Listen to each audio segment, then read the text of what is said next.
টাঙ্গাইলে গৃহবধূকে হত্যার অভিযোগে শ্বশুর এবং দেবর পলাতক। বিষয়টা নিয়ে এর আগেও আমরা অনেক নিউজ করেছি। কোনো কুল কিনারা আমরা না পেয়ে আবারও যাচ্ছি আজকে আমরা সেই সুবর্ণার শ্বশুর বাড়িতে। চলুন সেখানের ঘটনাটা আসলে কী ছিল, সুবর্ণা কেনই বা আত্মহত্যা করলেন, নাকি তাকে আত্মহত্যার প্রণোচনায় তিনি আত্মহত্যা করলেন। আমরা গৃহবধূ সুবর্ণার আত্মহত্যা না হত্যা এই সংক্রান্ত নিউজ তথ্য জানার জন্য, সত্যতা যাচাই করার জন্য যখন আমরা সেই পোড়াবাড়ি ইউনিয়নের খারজানা গ্রামের মেঠো পথ ধরে চলছি, এই সংবাদটি কোনো না কোনোভাবেই পৌঁছে যায় সে আইনালদের বাড়িতে। আমরা বাড়ির নিকটে যেতে না যেতেই বাড়িতে থেকে সবাই উধাও হয়ে যায়।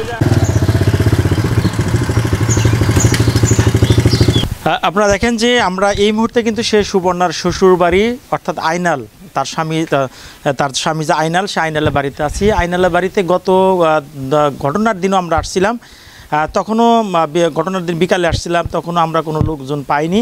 আজকে আবার আসছি, আজকে কোনো লোকজন পাচ্ছি না। তবে মজার বিষয় হলো যে আজকে নতুন একটা সিসি ক্যামেরা কিন্তু আমরা দেখতে পাচ্ছি। দেখেন এই সিসি ক্যামেরার মাধ্যমে কিন্তু তারা পর্যবেক্ষণ করছে বাড়িতে কে আসছে না আসছে।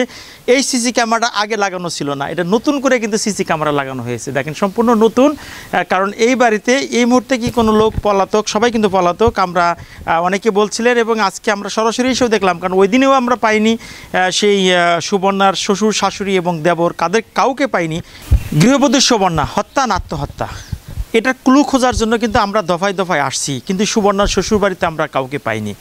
কারণ যেদিন ঘটনা ঘটেছিল ওই দিন বিকালবেলা যখন আমরা আসছিলাম, তখন 2-4 জন লোককে দেখতে পেলেও কিন্তু আমরা এরপরে আরও একবার আসা হয়েছিল, আজকেও আসা হয়েছে, কিন্তু কোনো লোক পাইনি। সিসি ক্যামেরা লাগানো হয়েছে, কারণ সিসি ক্যামেরায় তারা পর্যবেক্ষণ করতেছে এই বাড়িতে কে আসছে কে আসছে না।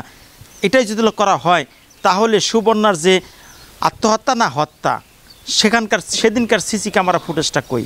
কারণ সেদিনকে সিসি ক্যামেরা কী ছিল, সিসি ক্যামেরা সেদিন না থাকলেও আজকে কিন্তু সিসি ক্যামেরায় দেখছি এখানে আশেপাশে কোনো লোকজনও আমরা পাচ্ছি না।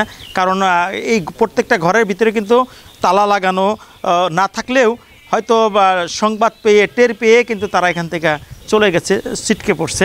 আসলে যে ঘরটি দেখতে পাচ্ছেন, যে চকচকা ঘরটি, এই ঘরের ভিতরে কিন্তু সুবর্ণার মৃতদেহটি পাওয়া গেছে, অর্থাৎ মরদেহটি পাওয়া গেছে। সেটা ঘরটি আমরা আদৌ পর্যন্ত দেখতে পারিনি, এবং যেহেতু বাড়িতে কোনো লোক নেই যার জন্য আমরা ঘরেও প্রবেশ করতে পারতেছি না। আসলে মূল রহস্যটা কি, কেন তারা পলাতক রয়েছেন? বারবার যখন এখানে গণমাধ্যম কর্মীরা আসছে তথ্য সংগ্রহ করার জন্য, বারবারই আমরা ফেরত যাচ্ছি।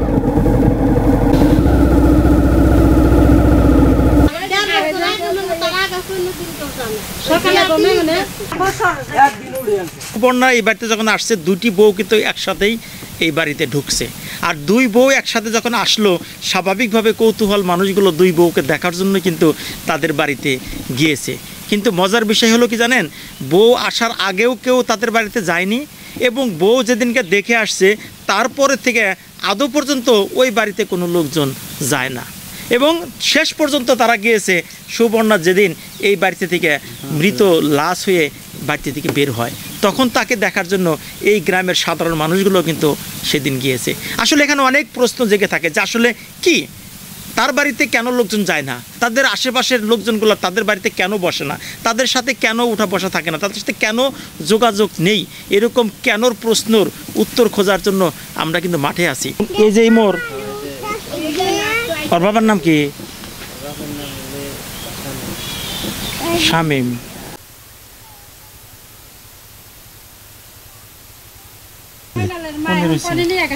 মানালের মা এখন কোন নিয়ে গেছে? মানালের মা নিয়ে যাবো, মানালের মা বেড়ার বউ।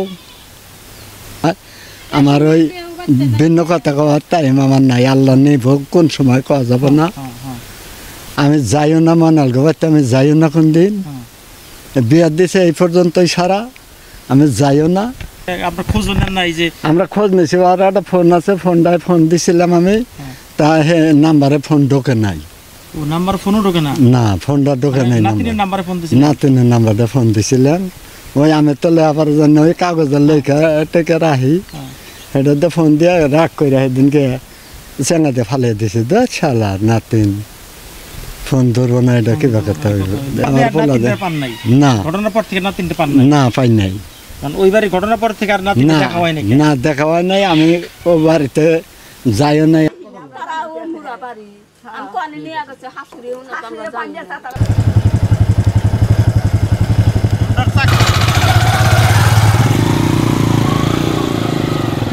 আইনালের ভাই ময়নাল, আর ময়নাল বিয়ে করেছে একই এলাকায় শামীমের মেয়েকে।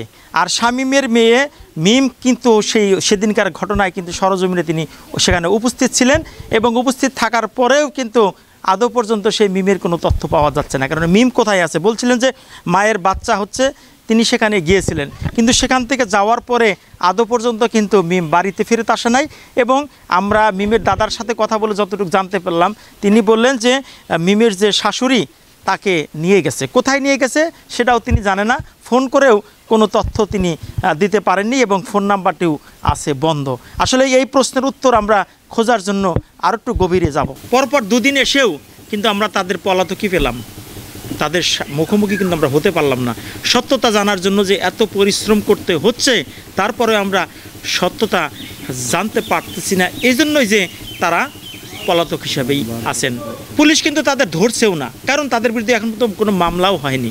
কারণ মামলাও যদি হয়নি, পুলিশেরও কোনো ভয় নেই, কারো কোনো ভয় নেই, তারপরে কেন তারা পলাতক? এ প্রশ্নের উত্তর কার কাছে চাবো?